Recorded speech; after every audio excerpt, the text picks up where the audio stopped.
കൊച്ചിയിൽ വീണ്ടും പിടിമുറുക്കി real estate സംഘങ്ങൾ. ഇരുമ്പനത്ത് റിയൽ എസ്റ്റേറ്റ് കമ്പനി ഇടനിലക്കാരായി നിന്ന് ഏക്കർ കണക്കിന് പാടശേഖരങ്ങൾ വാങ്ങിക്കൂട്ടാൻ ശ്രമം നടക്കുന്നു. സെന്റിന് 3 ലക്ഷം രൂപ വരെ വാഗ്ദാനം ചെയ്യുന്ന ഭൂമി വിറ്റ് നൽകിയാൽ റിയൽ എസ്റ്റേറ്റ് കമ്പനിക്ക് ഉടമ നൽകേണ്ടത് 25%. കേന്ദ്ര സർക്കാർ സ്ഥാപനങ്ങൾക്ക് ഭൂമി മറിച്ചു വിൽക്കലാണ് റിയൽ എസ്റ്റേറ്റ് കമ്പനികളുടെ ലക്ഷ്യം.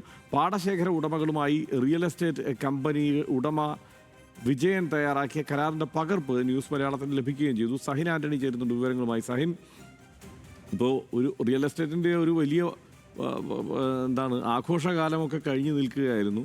മാത്രമല്ല, ഒരു കാലത്ത് കൊച്ചിയിൽ ഈ ഗുണ്ടാ സംഘങ്ങളൊക്കെ ഇരുന്നത് ഈ റിയൽ എസ്റ്റേറ്റ് ഇടപാടുകളുമായി ബന്ധപ്പെട്ടൊക്കെ തന്നെയായിരുന്നു. ഇപ്പോൾ ഈ റിയൽ എസ്റ്റേറ്റ് ഇടപാടിനെ എങ്ങനെയാണ് കാണാനാവുക? ഇതിൽ നിയമവിരുദ്ധമായ കാര്യങ്ങൾ എന്താണുള്ളത്?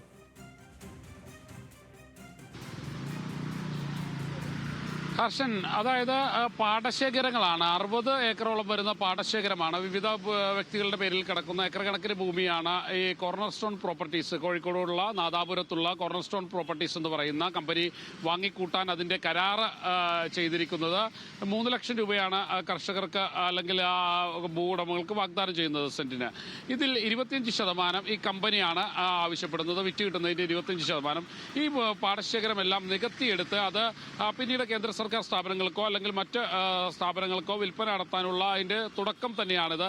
പ്രത്യേകിച്ചും പാടശേഖരം ഇത്തരത്തിലൊക്കെ വിൽപ്പന നടത്താൻ നേരത്ത് സ്വാഭാവികമായും അതിൽ വലിയ രീതിയിലുള്ള സർക്കാർ ഇടപെടലുകളോ അല്ലെങ്കിൽ സർക്കാരിൻ്റെ ഭാഗത്തു നിന്നുള്ള നീക്കങ്ങളോ ആവശ്യമാണ്. പക്ഷേ ഇതിന് പകരം ഇവർ ചെയ്തുകൊണ്ടിരിക്കുന്നത് ഇത്തരം റിയൽ എസ്റ്റേറ്റ് കമ്പനികൾ അവരുടേതായ സ്വാർത്ഥ താല്പര്യങ്ങൾക്ക് വേണ്ടി പാടശേഖരങ്ങൾ ആകമാനം നികത്തുകയും പിന്നീട് അത് മറ്റേതെങ്കിലും രീതിയിൽ ഉപയോഗപ്പെടുത്തുകയുമാണ് ചെയ്യുന്നത്. അതിൻ്റെ ഒരു തുടക്കമായിട്ട് തന്നെ കാണേണ്ടി വരും. നേരത്തെ ഹർഷൻ സൂചിപ്പിച്ചതുപോലെ തന്നെ ഒരു കാലഘട്ടത്തിൽ കൊച്ചിയിൽ ആകമാനം ഇത്തരത്തിൽ ഗുണ്ടാ സംഘങ്ങളെ ഉപയോഗപ്പെടുത്തിക്കൊണ്ടുള്ള റിയൽ എസ്റ്റേറ്റ് കച്ചവടങ്ങൾ ഉണ്ടായിരുന്നു. അതിന്റെ ഒരു തുടക്കമായിട്ട് തന്നെ ഇതിനെ വിലയിരുത്തേണ്ടി വരും. ഹർഷൻ,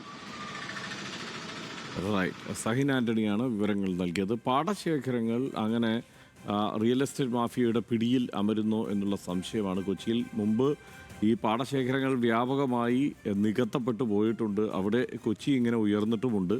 പക്ഷേ അതൊക്കെ അവസാനിച്ചതാണ്. വീണ്ടും പാടശേഖരങ്ങൾ പിടിച്ചപ്പോൾ കൃഷി ഏതാണ്ട് പൂർണ്ണമായി നിലച്ച അവസ്ഥയുണ്ട് കൊച്ചിയുടെ പരിസരങ്ങളിലൊക്കെ. അപ്പോൾ ആ ഭൂമി പിടിച്ചെടുക്കാൻ വേണ്ടിയുള്ള ശ്രമം ഇപ്പോൾ ആരംഭിച്ചിരിക്കുന്നു എന്നുള്ള സംശയമാണ് ഉയരുന്നത്.